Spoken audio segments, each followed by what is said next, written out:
Hello मेरे प्यारे दोस्तों, आप सभी का स्वागत करती हूँ अपने इस चैनल पे। आज है छठ महापर्व का तीसरा दिन। लास्ट वीडियो में आपने देखा खरना की वीडियो। तो जिस दिन खरना होती है, प्रसाद खाने के बाद रात में ठेकुआ बनाई जाती है। तो यहाँ पर उसी की तैयारी हो रही है। ये जो ठेकुआ होता है वो गुड़ में बनाया जाता है। तो सबसे पहले गुड़ को मेल्ट किया गया है, उसके बाद आटे में इस गुड़ को अच्छे से मिलाकर इसका ठेकुआ बनाया जाएगा। इस त्यौहार का सबसे प्रिय प्रसाद जो होता है वो होता है ये ठेकुआ। तो जो लोग व्रत रहते हैं वो स्नान करने के बाद ठेकुआ बनाते हैं। ठेकुआ के साथ साथ पूड़ी बनेगा। सभी लोग की अपनी श्रद्धा के ऊपर होती है, जिसको जो सही लगता है वो प्रसाद में बनाता है। लेकिन ये जो ठेकुआ होता है वो इस छठ का जो है मेन प्रसाद होता है। तो यहाँ पर ठेकुआ बन गया है, सुबह हो गया है। तो यहाँ पर फल आ गया है। ये फल जो है पूजा रूम में रख दिए जाते हैं। उसके बाद इसको एक जो ये टोकरी होता है इसमें निकाल कर रख देते हैं। निकाल कर रखने के बाद जो सारे फल होते हैं इनको पानी से अच्छे से 1 से 2 बार ज़रूर साफ़ करते हैं। साफ़ कर हम उसमें रख देते हैं जिस टोकरी को हमें लेके जाना है छठ घाट पे। छठ का व्रत एक ऐसा व्रत है जो प्रकृति को समर्पित करता है। और यहाँ पर ये जिससे कोसी भरा जाता है वो है, इसमें 12 दिए होते हैं। इसकी भी पूजा की जा रही है यहाँ पर। इसी से हम जो रात में कोसी भरेंगे वो इसी से भरेंगे। शाम को जो फल हम चढ़ाते हैं, जिससे अर्घ देते हैं, उस फल को बदल देते हैं। हम सुबह दूसरा फल लेते हैं, तो उसके लिए हम इस ड्रम में रख दिए हैं। और इस व्रत में गन्ना भी हम प्रसाद में चढ़ाते हैं। कहते हैं छठी मैया को गन्ना बहुत पसंद है, तो इसलिए गन्ना को भी हम प्रसाद में ज़रूर रखते हैं। तो यहाँ पर गन्ना आ गया और उसको पानी से अच्छे से साफ़ किया गया। अब गन्ना को किसी कपड़े से, चुंदरी से बांधा जाता है। लेकिन उससे पहले उसमें ये जो ठेकुआ, पूड़ी और कोई फल अक्षत डालकर हम इस कपड़े को गांठ कर लेते हैं, बांध देते हैं। फिर उसी कपड़े से गन्ने को बांधा जाता है। अब यहाँ पर जो फल हमने टोकरी में साफ करके रखा था उसको इस तरह से चद्दर में बांधा जा रहा है। अब ऐसे चद्दर में बांधकर ही हम इसे गाड़ी में रख देंगे। अगर थोड़ा पास में होता है तो इसी तरह से हम घाट तक ले जाते हैं, लेकिन हम लोग काफ़ी दूर जाते हैं तो इसलिए इस तरह से बांधकर हम गाड़ी में रख देंगे। गन्ना या जो फल होता है, जो भी प्रसाद होता है, सब हम रख देते हैं।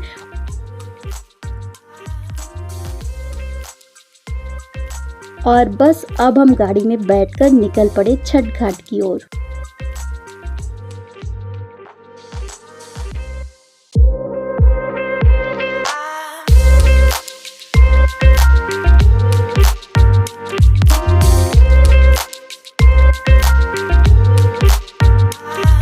अब पहुंच गए हम छठ घाट की ओर, लेकिन यहाँ से भी अभी घाट काफ़ी दूर है।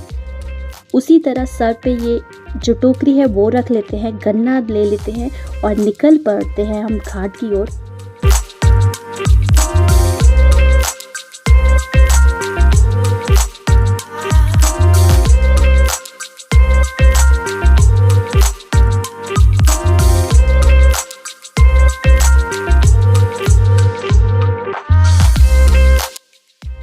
तो सबसे पहले तो जगह डिसाइड होता है कि कहाँ करें पूजा। जैसे ही जगह डिसाइड हो जाता है उसके बाद क्या करते हैं, ये जो गन्ना होता है वो हम इस तरह से गन्ने को लगा देते हैं। गन्ना लगाने के बाद अब जहाँ पर हमें पूजा करना है उसे हम इस गंगा जल से अच्छे से पहले साफ़ कर लेंगे। तो यहाँ पर देखिए वही हो रहा है। पहले अच्छे से गंगा जल से साफ़ किए हैं।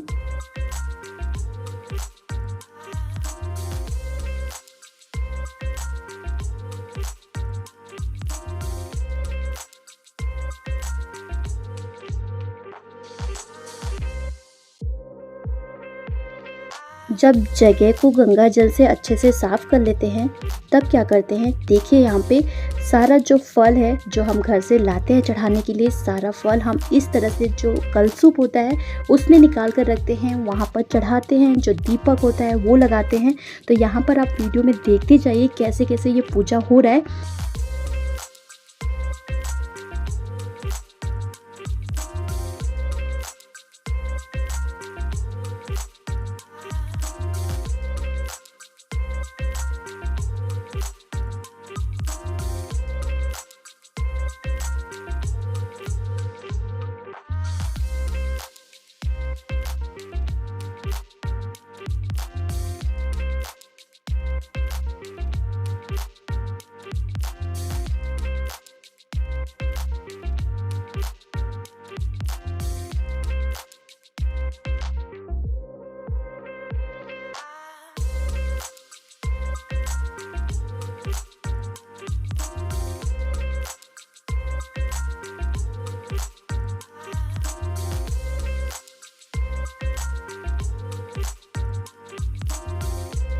ये जो छठ व्रत होता है इसमें छठी मैया और डूबते हुए सूर्य भगवान की पूजा की जाती है, वो भी जल के अंदर खड़े होके। बहुत सारे लोग घर से ही स्नान करके आते हैं घाट पे, लेकिन बहुत सारे लोग होते हैं जो छठ घाट पे आके ही पहले स्नान करते हैं, उसके बाद ही पूजा करते हैं, उसके बाद ही अर्घ देते हैं। सबकी अपनी अपनी श्रद्धा होती है, जिसको जैसे श्रद्धा है वो उस तरह से अपना पूजा करता है। तो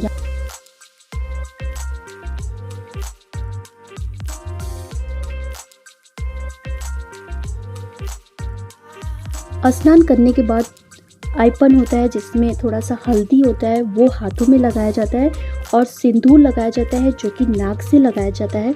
ये लगाने के बाद अब हाथों में ये जो कलसूप होता है ना, जिसमें ये जो फल रखते हैं हम, इसको इस तरह से देखिए, जो लोग व्रत होते हैं वो अपने हाथों में इस तरह से लेते हैं और उसके बाद इसको लेके जल के बीच में ही खड़ा होके डूबते हुए सूर्य भगवान की पूजा करते हैं और अर्घ देते हैं।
यहाँ पर सूर्य अस्त हो गया है। सब लोग सूर्य भगवान को नमस्कार करके, छठी मैया को नमस्कार करके, जो लोग कोसी भरते हैं वो जो दीपक होता है वो अपने घर ले आते हैं और घर पर ही कोसी भरते हैं। बहुत सारे लोग घर पर भरते हैं या बहुत सारे लोग घाट पर ही कोसी भरते हैं। अब कोसी भरना क्या होता है, कोई भी मन्नत मांगते हैं वो पूरी होती है तो उसे कोसी भरना पड़ता है। जोड़े में कोसी भरना शुभ माना जाता है। सूर्य अष्टमी के शाम में छठी मैया को अर्घ देने के बाद घर के आंगन पे या घाट पे, छत पे, नदी के किनारे कहीं पे भी कोसी की पूजा की जाती है।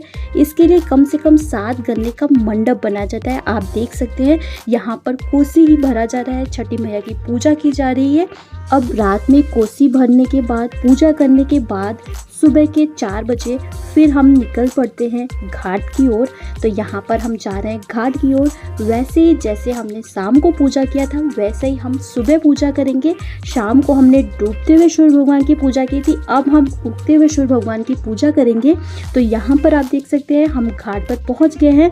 जो भी फल प्रसाद जो भी है हम ऐसे रख देते हैं। अब बारी आती है सबसे पहले सुबह स्नान करने की। तो यहाँ पर सब लोग सुबह पूजा करने से पहले स्नान करते हैं और उसके बाद ही पूजा करते हैं।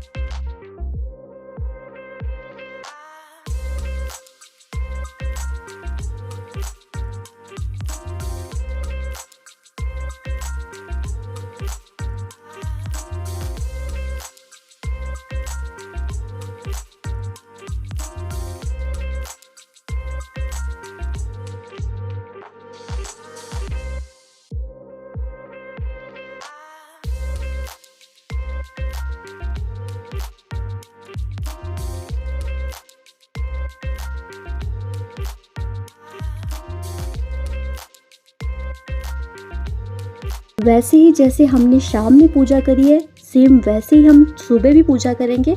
ऐसे ही स्नान करने के बाद हाथों में थोड़ा सा आइपन लगा देंगे और सिंदूर लगा देंगे। उसके बाद हाथों में ये कलसूप लेके अब हम उगते हुए सूर्य भगवान की और छठी मैया की आराधना करेंगे। सूर्योदय होने के बाद घर के जो बेटे होते हैं या जो भी सदस्य होते हैं वो इस तरह से अर्घ दिलाते हैं, दूध से अर्घ देते हैं। तो यहाँ पर आप देख सकते हैं, यहाँ पर अर्घ दिलाया जा रहा है।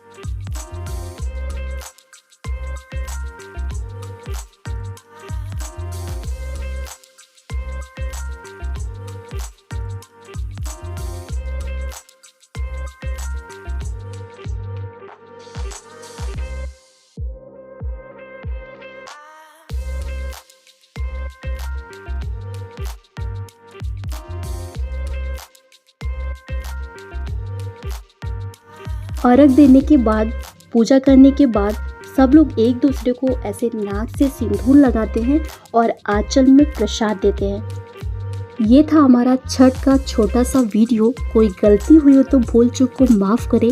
और हाँ, अगर आपको वीडियो पसंद आए तो प्लीज़ इस वीडियो को लाइक कर दीजिएगा, और मेरे चैनल पे आप पहली बार आ रहे हैं तो प्लीज़ चैनल को भी सब्सक्राइब कर दीजिएगा और प्यारा सा भी कमेंट कर दीजिएगा।